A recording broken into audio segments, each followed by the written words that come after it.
और ख़ासुल ख़ास साहब जो हैं उनको बहुत सारी समस्याएं हैं भारतवर्ष से और विशेषकर हमारे साधु संतों से।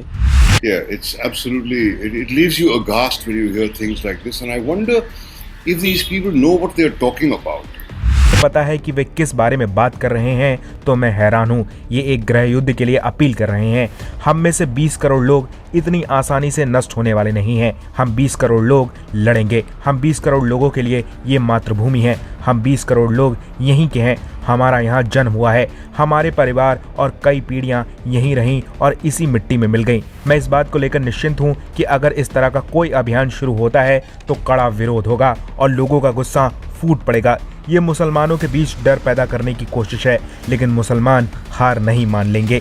मुसलमान इसका सामना करेंगे क्योंकि हमें अपना घर बचाना है, हमें अपनी मातृभूमि बचानी है, हमें अपना परिवार बचाना है, हमें अपने बच्चों को बचाना है। मैं मजहब की बात नहीं कर रहा। मजहब तो बहुत आसानी से खतरे में पड़ जाता है। ये मुसलमानों को असुरक्षित महसूस कराने की संगठित कोशिश है। मैं ये देखने को उत्सुक था कि जिन्होंने मुसलमानों के खिलाफ हिंसा के लिए उकसाया उनका क्या होगा, लेकिन ये सच है कि कुछ नहीं हुआ। हालांकि ये हैरान करने वाला नहीं है क्योंकि उसके साथ भी कुछ नहीं हुआ जिसके बेटे ने किसानों को कुचला था। निश्चित तौर पर ये पूरी तरह से हैरान करने वाला नहीं है। ये निराशाजनक है, लेकिन कमोबेश हमें यही उम्मीद थी। लेकिन चीज़ें जिस तरह से आ रही हैं वो मेरी आशंकाओं से बदतर हैं।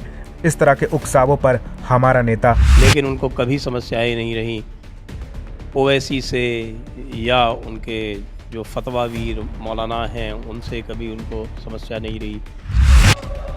और हम मुसलमान वक्त के एतबार से खामोश जरूर हैं, मगर याद रखो हम तुम्हारे जुल्म को भूलने वाले नहीं हैं। हम तुम्हारे जुल्म को याद रखेंगे। अल्लाह अपनी ताकत के जरिए तुमको निस्तो नाबूद करेगा इंशाअल्लाह ताला। और हम याद रखेंगे हालात बदलेंगे। जब कौन बचाने आएगा तुमको। उनके लव जिहादियों से भी उनको कभी समस्या नहीं रही, थूक जिहादियों से भी कभी समस्या नहीं रही।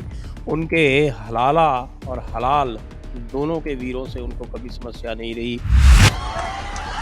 3 पुजारियां बोल रहे हैं अयोध्या में, यहाँ। अरे अडवाणी, वाजपेयी, उमा भारती, मोदी, बता आखिर राम की माँ कहाँ गई, किधर जन्म दी।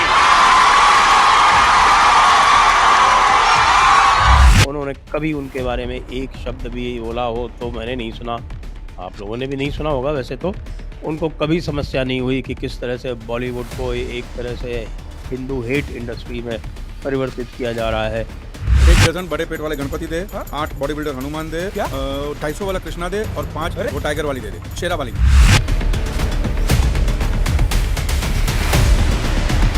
तो कभी इन चीज़ों से समस्या नहीं हुई।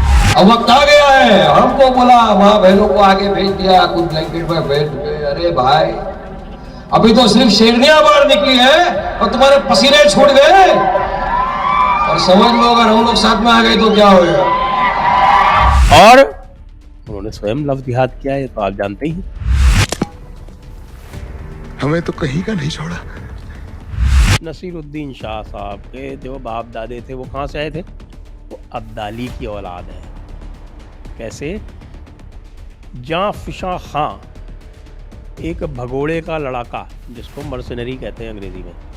ये जां फिशा खां गद्दार, अफ़गानों का गद्दार, क्योंकि जब अंग्रेज़ 1839 में गए अफ़गानिस्तान तो अफ़गानियों के ख़िलाफ़ अंग्रेज़ों के साथ मिलकर ये मर्सनरी लड़ा और बाद में जब अंग्रेज़ वहाँ से भगाए गए और वो भाग के आए तो ये अंग्रेज़ों के साथ ही वापस आ गए। और अंग्रेज़ों के साथ वापस यहाँ पर अंग्रेज़ों ने इसको इनाम व इकराम दिया और इसकी सेवाओं के लिए मेरठ के पास सरदार नाम में उसको जागीर दे दी।